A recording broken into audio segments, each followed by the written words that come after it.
was regarding birthday parties. Look, to be honest with you, I need to give an introduction to the answer. Islam is a religion I have chosen, you have chosen.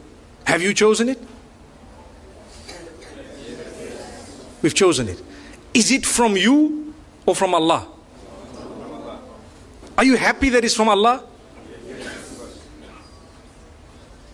So if the dunya tells you something and Allah tells you something else, does it make, or which one is more important, the first or the second? What Allah has said.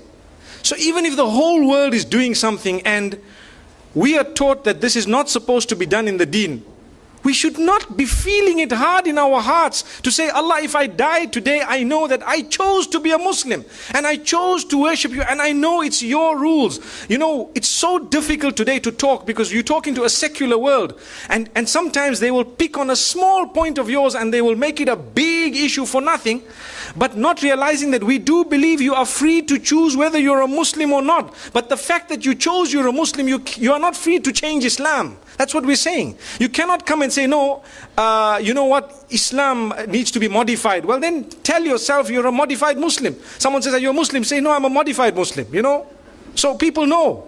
But if you want to call yourself a Muslim, you've surrendered. So you need to know there are certain things that people might say, and you might think, oh, this guy is backward, man. How could he say that, you know? But it's because it's not from me or my pocket. My children would like to also go to birthday parties and celebrate and so on. I sit them down and I explain to them what the candles are all about. Do you know what the candles on a birthday party are all about? In ancient Europe, when the winters were so bad that people used to go into literal hibernation to keep themselves warm in whatever way they had. And when they would come out, they would count the dead. Did you know that? They would count the dead. And in order to celebrate the fact that those who are alive have passed through the winter and survived and fought nature, which means nature came to kill us in the form of cold. And because we fought nature and we stayed alive, now we need to defy it by blowing out candles. So they would put how many ever candles of their age and blow them out to show we can defy it. It's something that we believe is rooted in the medieval Europe. And it comes with its own satanic origins and so on. But people today say, what's wrong? What's wrong? I'm blowing the candles. But you don't realize it's like an act of worship of the pagans. And we're saying, you know, and people have made it a culture and a tradition. The same applies to so many other things. You know, like Valentines and so on. People start saying, but what's wrong? How come these people, you know, you're not allowed to show your love? Well, to be honest, we are being fooled by believing that, you know what, you need to celebrate the fact that you're 1 year older by throwing a big party, everyone must come, but you don't know that now you're closer to your grave, for example. Or there are more responsibilities on your shoulder. I'm not saying that when your age turns that you must not make dua to Allah, Ya Allah grant me a good age and so on. But firstly, we have a Hijri calendar.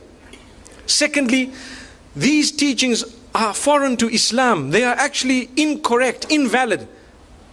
But they come from Allah, not from me, not from you. If I had it my way and you had it your way, we would be throwing parties because our kids put pressure on us, so do mine. But we have to speak to them, address them, try and explain to them, and, you know, get to the origins of it. The sad reality is people take part wholesale. So they'll tell you, but they did it.